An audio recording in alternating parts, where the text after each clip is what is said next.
Tyrants by Sam Fender is played in C-sharp standard tuning with each of the strings dropped down by a minor third.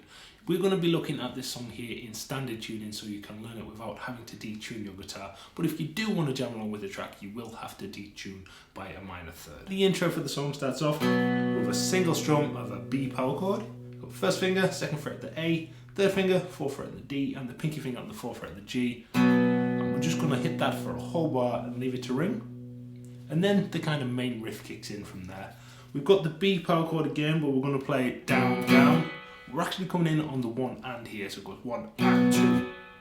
Then we're going to go to the top part of a D chord with the second fret there, the first finger on the G string, and the third finger on the third fret of the B. We're also going to play the D string, so the B power chord, the D chord, and then we'll go to a little barred chord here, like an A sus chord. It's a first finger bar on the second fret of the D and G, and the third finger staying where it was for the D chord there on the third fret of the B string.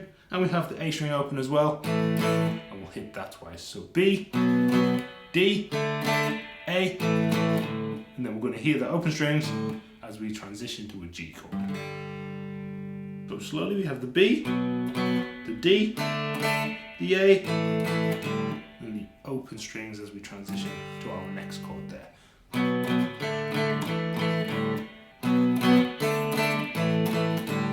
For the G chord, we're going to base it around a full G chord, but we're actually going to use just 2 fingers. The second finger on the third fret of the low E string. This is also going to mute that A string, just by kind of leaning over on the guitar there. And then we've got the third finger on the third fret of the B string. The D and G strings are open, and we're going to move to strumming here. We're going to strum down, down, up, down.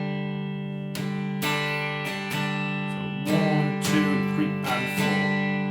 And then we're going to move to like an E minor 7, but we're going to use a first finger bar across the A and D strings at the second fret. So we've got open E, second fret of the A and D, that G string will be muted there by the bar. And then we've got third fret on the B string. It doesn't matter actually if you hit the G open here.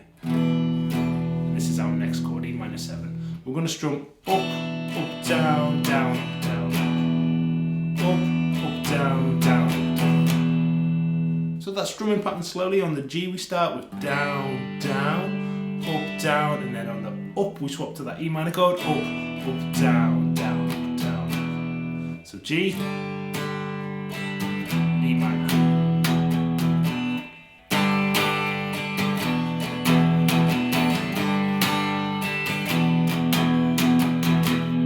We'll then go back to our B power chord, down, down. Then we're going to play a little riff. 2 on the low E, open A, second fret on the A. 1, 2, 3, and 4, and.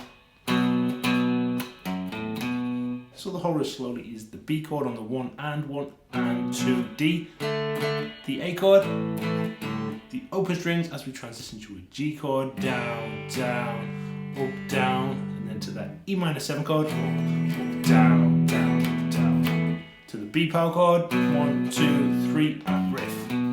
And that plays on repeat.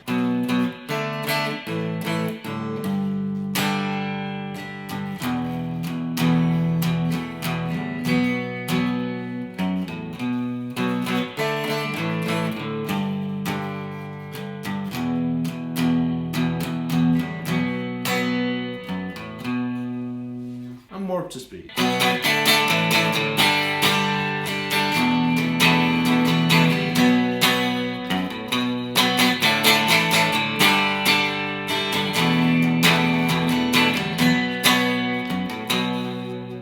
For the chorus, we're going to start off in exactly the same way as the verse. We're going to play that little riff down on the 1 hand with the B power chord, and 2 and 3 and 4 and G. We're going to a G chord here, but we're going to strum for an entire bar. 1, 2, 3 and 4 and down, down, up, down, up. Then we go back to the A sus 4 chord with the first finger bar on the D and G strings at the second fret. Down, down, up, down, up. So G, 1, 2, 3 and 4 and A. Go to the B power chord again, 1, 2, 3 and 4, and that same run as we did for the verse, and then we loop this from that point.